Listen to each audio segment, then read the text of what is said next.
Senhor, depois que ela passou, nada mais será do jeito que já foi.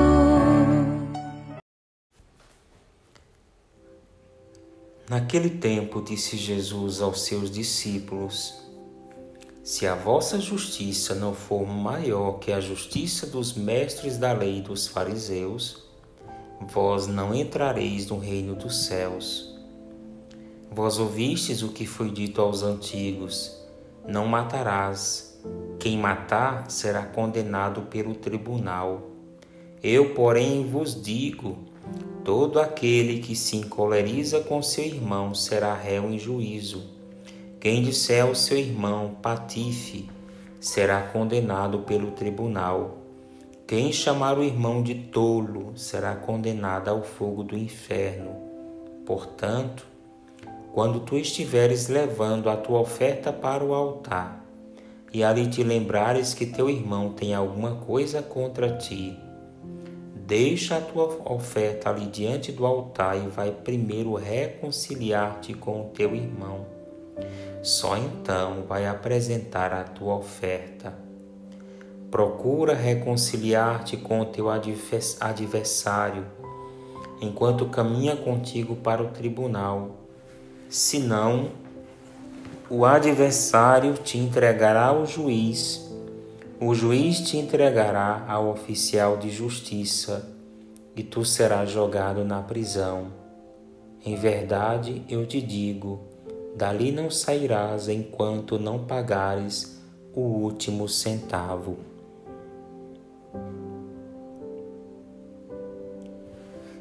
Continuamos, meus irmãos, nas palavras de Jesus que são parte constitutiva do Sermão da Montanha.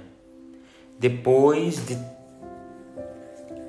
termos as bem-aventuranças no capítulo 5 de Mateus, onde Jesus ensina que ele não veio para revogar a lei, mas ele veio para dar-lhe pleno cumprimento. Aqui é importante a gente lembrar que para Jesus cumprir a lei e a justiça é não apegar-se ao rigor da lei, mas é fazer com que a lei esteja a serviço da vida e, sobretudo, que a lei esteja a serviço de quem mais precisa dela. Um bom exemplo disso é aquela parábola dos trabalhadores da vinha, que está lá em Mateus capítulo 20, do versículo 1 ao versículo 16. Mateus, meus irmãos, é o evangelho em que está muito expressa a justiça. O próprio Jesus diz que é necessário que nós cumpramos toda a justiça. Ele se inclui e ele nos ensina que a busca fundamental nossa deve ser o reino de Deus e a sua justiça. Está lá Mateus 6,33. Buscai o reino de Deus e a sua justiça, e tudo mais vos será dado por acréscimo. O Sermão da Montanha, então, torna-se o discurso do mestre, o mestre que ensina com autoridade e não como quem se apega unicamente à letra da lei.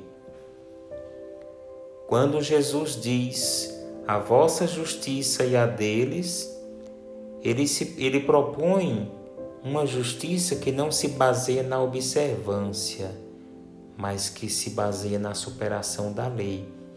Não pode comparada com a justiça dos mestres da lei e dos fariseus. A justiça de Jesus não é a justiça dos mestres da lei e dos fariseus, porque estes se orgulhavam de cumprirem todos os mandamentos rigorosamente, mas qual era o problema deles? Era sem misericórdia e sem amor.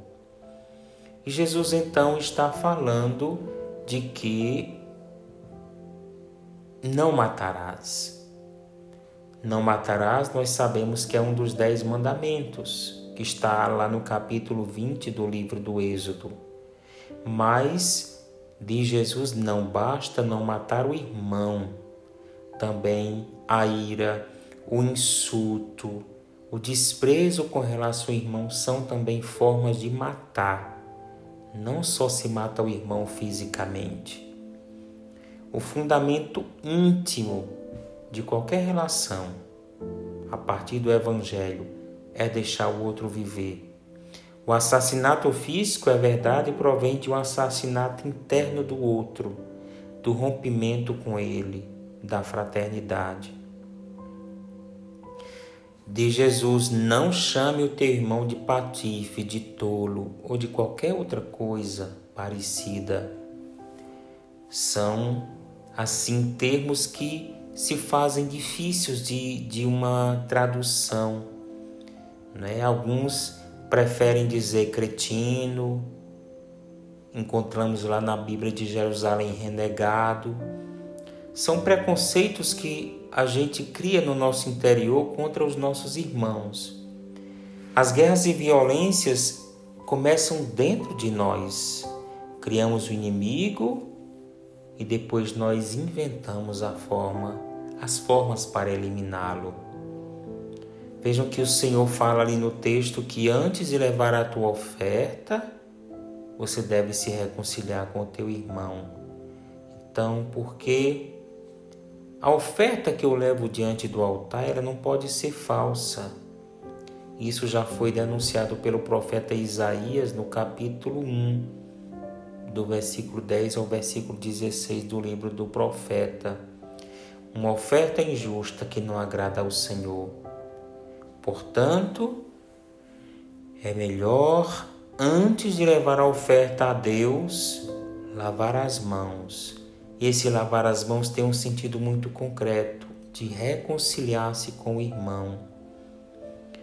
Olha, conta-se que certa vez um missionário ele pregava aos índios exatamente esta passagem. E como ele não falava a língua dos índios, ele servia-se de um tradutor. Então, ao mesmo tempo que ele falava, tinha um tradutor falando para os índios o que ele estava dizendo. Uma parte dos índios saiu da celebração e o missionário indignou-se com o tradutor. Mas então o tradutor respondeu, não se preocupe. Eles ouviram a leitura e foram se reconciliar.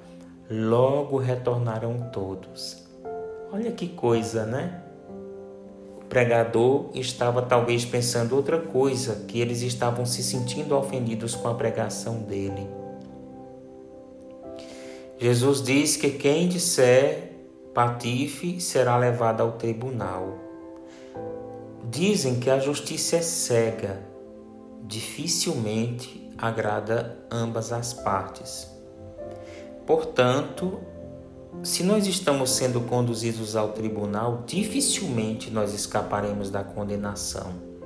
Nada melhor do que voltar atrás, procurar nosso adversário e buscar com ele um diálogo para uma reconciliação. Se conseguir, não somente vamos obter a justiça, mas o que é mais importante, nós vamos reatar com o nosso irmão, nós vamos restabelecer aquela nossa relação fraterna. Do tribunal, dificilmente dois contestantes voltarão abraçados. Pior ainda é ser jogado na prisão. E pior ainda é, além de estar preso, ter que pagar toda a dívida. Meus irmãos e minhas irmãs, só Deus pode julgar. O que Jesus nos ensina aqui é que nós não devemos julgar para não sermos julgados. Tantas vezes julgamos somente pelas aparências e esses julgamentos acabam se transformando em fofocas que destroem as comunidades e que muitas vezes a fraternidade entre os irmãos. Olhem, só quando as relações fraternas estiverem bem, de verdade, é possível apresentar-se diante do altar do Senhor, trazendo ofertas. Eita, meus irmãos, que palavra forte para nós hoje. Porque todos nós, é verdade, temos algum irmão ou irmã que de repente não entra na nossa natureza. Mas olhemos o que o Evangelho nos fala hoje, é um desafio, um caminho para que hoje nós possamos fazer a experiência de oferecer o nosso jejum, pedindo ao Senhor que nos dê a capacidade de não julgar, mas de oferecer pelo irmão um sacrifício pela sua conversão. Querido Jesus, como nós precisamos nos converter. Ajuda-nos, Senhor, nesta sexta-feira, dia de jejum, de penitência, a nos penitenciarmos primeiro pelos nossos pecados e segundo, oferecer o nosso jejum e a nossa penitência também pela conversão dos nossos irmãos, sobretudo pela conversão daqueles que nos são mais difíceis de amar, de aturar, de acolher. Ajuda-nos, Senhor, nesse dia, pelo jejum que fizermos, pela penitência que praticarmos, a crescermos na fé e a termos mais força para corrigir os nossos maus hábitos. Louvado, Senhor, seja o teu nome para sempre.